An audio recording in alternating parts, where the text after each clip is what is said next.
Bonjour à tous et à toutes. Alors nous allons regarder avec cette vidéo comment créer un code PIC.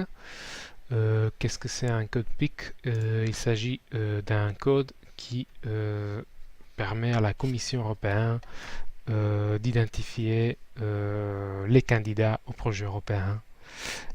Donc la première étape, c'est d'aller sur la page web que vous voyez ici en haut. Je suis en train d'écrire.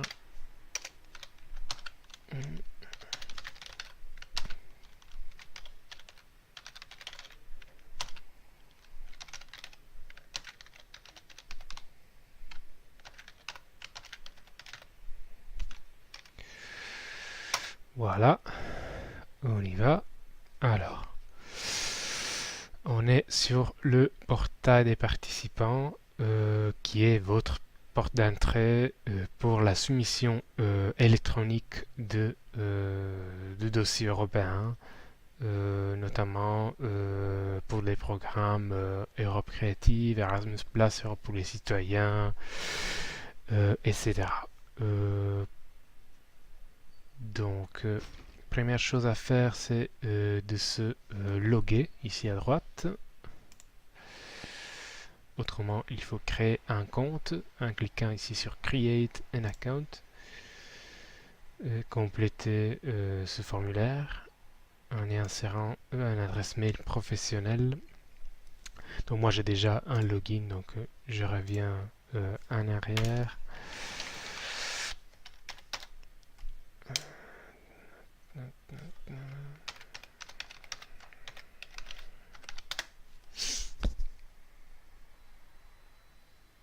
Alors si vous voyez ici à droite, je suis logué.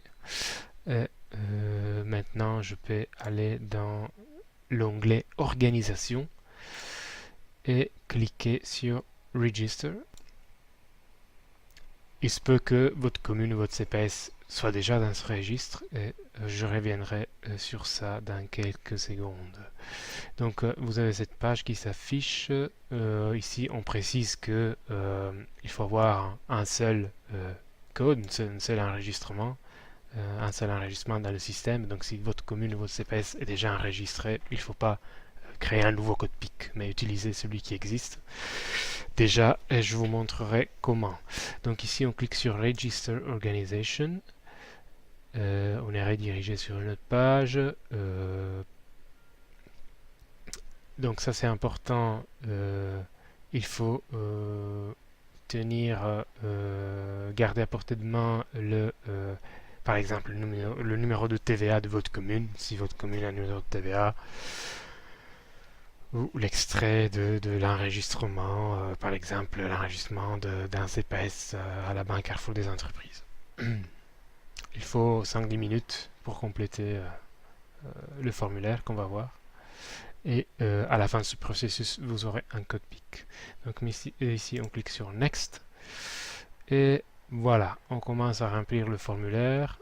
Donc qu'est-ce qu'il faut savoir? Legal name, c'est le nom complet de votre commune. Moi, je mets un nom fictif.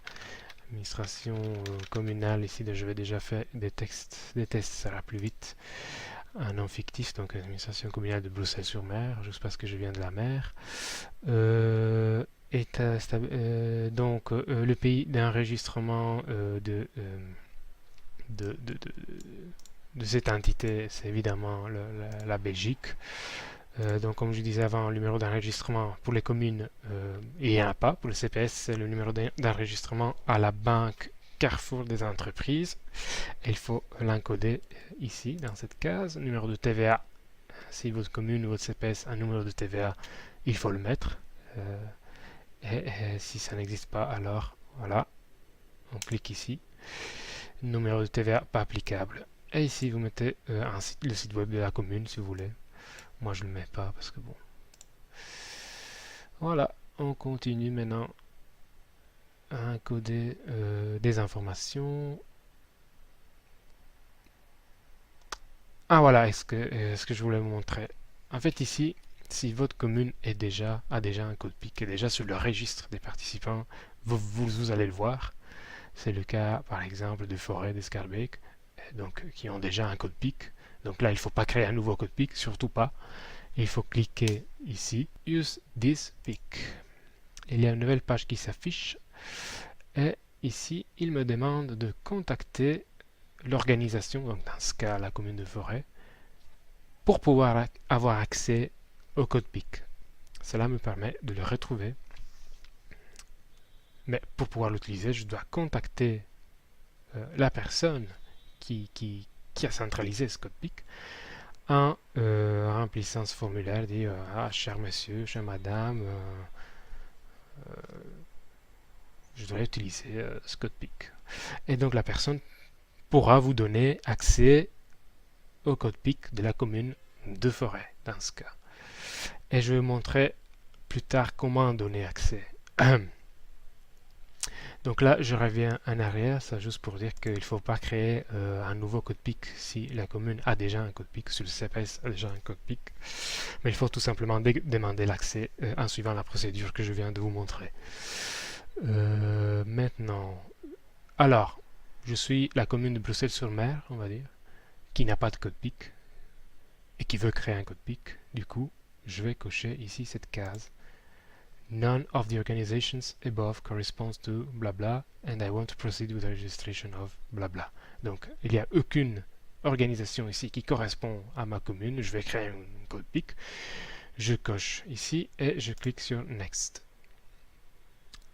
Et donc ici, je vais remplir ce nouveau formulaire. Donc ça, il s'affiche automatiquement parce qu'on l'a inséré précédemment. Legal status, ça c'est très important, c'est le statut juridique. Donc il faut bien préciser qu'il s'agit, bon ici c'est déjà pré-rempli parce que je l'avais fait avant, il s'agit bien d'une personne morale et pas d'une personne physique, une personne naturelle. La commune ou le CPS sont des personnes morales sans but lucratif. Attention, bien mettre ça, parce qu'il y a des appels au projet qui ne sont ouverts que à des entités sans but lucratif et ou à des entités publiques. Donc bien remplir ici. De nouveau ici, on l'a mis avant, donc il s'affiche automatiquement. Comme j'avais dit avant, ça c'est applicable. Le numéro d'enregistrement, c'est applicable uniquement pour les CPS et ça correspond au numéro d'enregistrement à la Banque Carrefour des entreprises.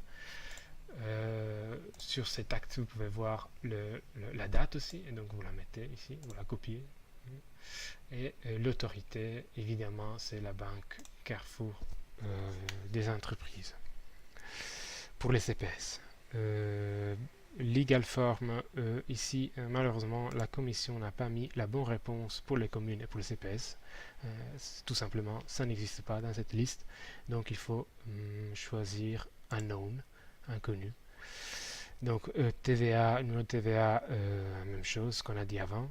Si ça existe, vous l'encodez ici. Si ça n'existe pas, vous cliquez sur VAT number not applicable. Business name, c'est l'acronyme. Si votre commune ou CPS a un acronyme, vous le mettez ici. Langue officielle, ici, bon, je vais mettre français. Et je vais montrer quelque chose après par rapport à cela. Adresse légale, c'est l'adresse de la commune. Donc région, c'est la région de Bruxelles-Capitale. La rue, on va dire rue de la mer, ici j'ai mis ça. PO Box, c'est la boîte postale, s'il y a une boîte postale. Code postal, je vais mettre 1000. Ville Bruxelles-sur-Mer, j'avais déjà fait un test. Et le téléphone principal, c'est le téléphone du standard. Donc vous mettez plus 32, c'est le code pour la Belgique, et le numéro, je sais pas, vous mettez le numéro. Fax, même chose, le fax du standard. Si vous voulez mettre un téléphone secondaire, par exemple le téléphone d'une personne qui est très active sur les projets européens, bon, ça m'étonnerait. Il n'y a pas énormément de dossiers européens qui sont introduits, mais il y a des communes qui sont actives. Donc, par exemple, la commune de Schaerbeek, une personne qui s'occupe du projet européen pourrait à la limite mettre son numéro ici et le site web de la commune. Et puis on peut cliquer sur Next. Alors, contact. Ici, il y a les contacts de la personne, donc moi-même, qui est en train de remplir ce formulaire. Vous pouvez mettre une autre personne aussi. Dans ce cas, vous cliquez sur non et vous mettez les coordonnées d'une autre personne. Même chose sur l'adresse, soit vous laissez l'adresse que vous avez encodée avant, donc l'adresse officielle de la commune, soit donc c'est ce que j'ai mis, soit vous cliquez sur non et vous mettez une autre adresse. Donc, et même chose pour le numéro de téléphone. Donc moi je mets yes pour aller vite, c'est plus simple, mais là c'est votre choix. Ça dépend de votre organisation interne. De nouveau, là, je dis la commune de Schaerbeek a une personne qui s'occupe spécifiquement de projets européens. Donc, dans ce cas-là, vous aurez pu mettre avant l'adresse du standard, le téléphone standard ici, alors les coordonnées d'une autre personne. Donc, next. Et ici, vous pouvez modifier les données. Enfin, vous pouvez contrôler ce que vous avez encodé, si c'est correct ou pas. Et s'il y a quelque chose qui ne l'est pas, vous cliquez alors sur Edit. Et par exemple ici, finalement, je vais changer la langue, je mets néerlandais. Voilà. Next. Bon, je retombe sur l'autre partie du formulaire. Next. Et voilà, je suis venu ici. Et si toutes les données sont correctes, alors je clique sur Submit.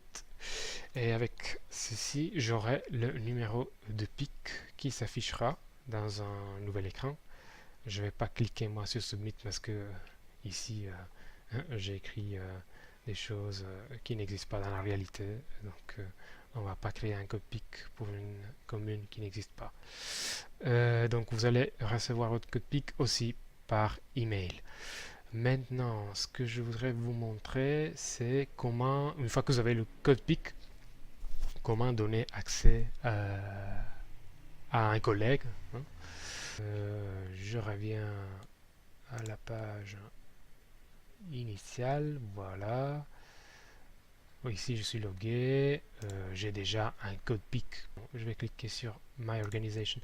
Et donc ici, dans My Organization, je vois le code PIC de BlueLocalis et je peux attribuer des rôles. Vous pourriez faire la même chose pour votre commune, une fois qu'elle aura, ou CPS, une fois qu'elle aura son code PIC. Je dois cliquer où? Je dois cliquer sur MR. Hein? C'est pas mon mouvement réformateur, mais Manage Rows. Gérer les rôles, et je le trouve ici. Et donc, dans cette nouvelle fenêtre, je peux donner accès à une autre personne. Par exemple, le Localis, 3 personnes ont accès. Bon, Camille, elle travaille plus pour le Localis, mais moi-même et mon chef, nous avons accès au code PIC. Donc pour ajouter une nouvelle personne, il faut simplement cliquer sur Add Rows, encoder les données de la personne, donc nom, prénom et son adresse professionnelle, cliquez sur OK et puis c'est bon. Voilà, donc j'ai terminé avec ce tutoriel. Merci pour votre attention.